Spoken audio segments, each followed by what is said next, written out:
Hi, this is Roger. Thanks for dropping by.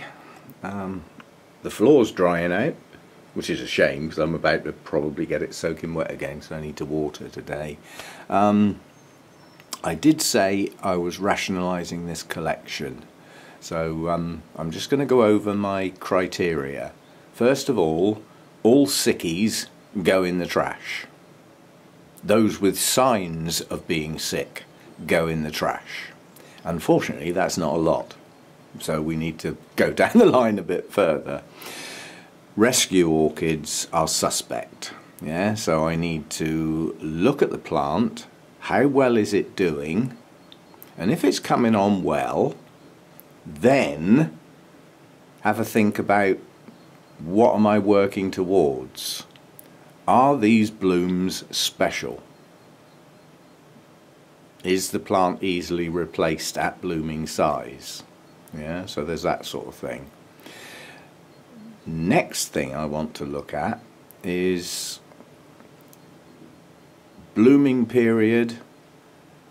Yeah, so if I've got a plant, let me exclude a whole set at first like this. My dendrobiums are not getting rationalised. They are. It's quite a large collection. I love them, so they're excluded unless they come into the sicky category, in which case they'll be out. So I'll then be looking at the blooms themselves for the plant. Yeah, obviously I can only do that if I've managed to get them to bloom, but there aren't many that aren't in that category, quite honestly, because I don't tend to buy young plants. I tend to buy plants that are either in bloom or have recently bloomed but are definitely blooming size. So looking into those, how frequently do they bloom? Yeah, and when they bloom, do I really like those blooms? And even if I really like them, how long do they last? The sort of plant that blooms once a year and the blooms only last a fortnight is not going to stay. It takes up a space for 11 months plus doing nothing. Yeah, yes, I like watching the plants grow and everything, but if you're going to rationalise, you've got to sort of set yourself some rules and some boundaries, and I've got these in my head now. Also, rationalisation is based on duplicates. Now, you're not going to believe this, but that's going to go. You might think, what on earth would you get rid of that for? Well, the reason I'm going to get rid of that is because there's some kikis growing on that have got to blooming size. They're identical plants, but that one was a gift. So that one means something to me. And I'd rather grow that one on and free up that amount of space. So you might get a hang on some of the logic here.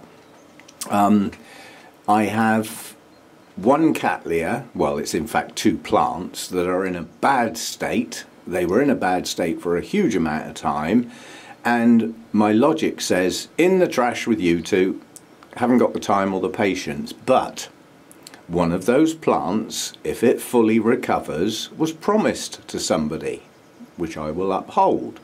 So I'll allow that the time to get going. But yeah, it's down to going back to the period where, oh, pretty blooms, I'll have that.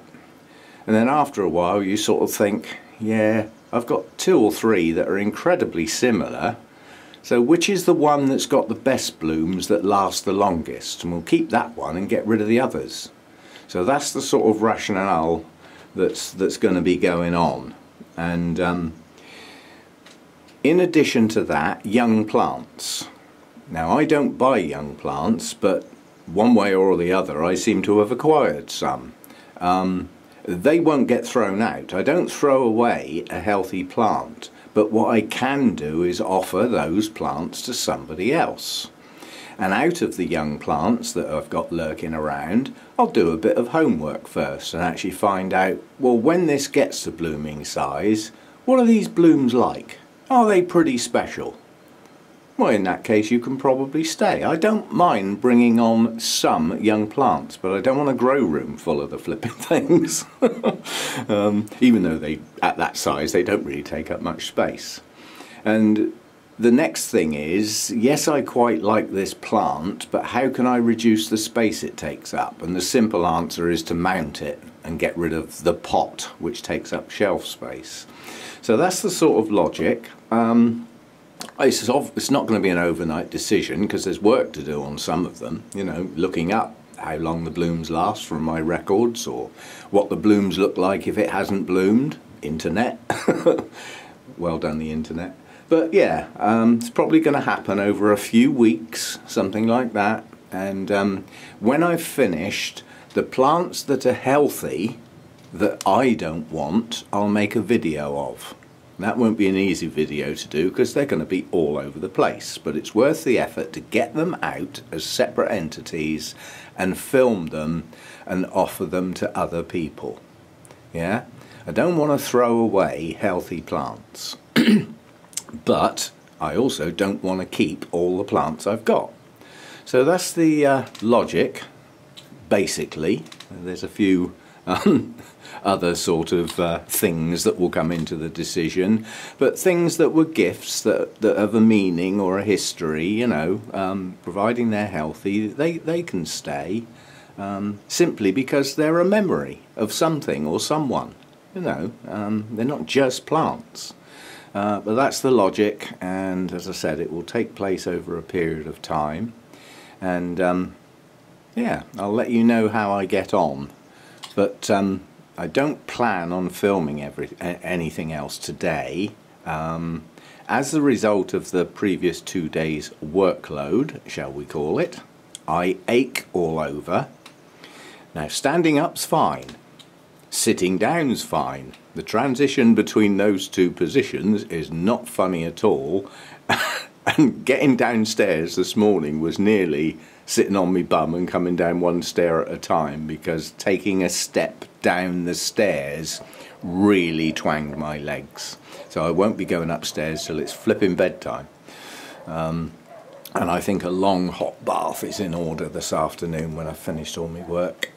Watering work. See, now watering won't be an effort on the grounds I'm stood up, and although I might need to turn round and move a bit, I'm still standing up, and that's okay.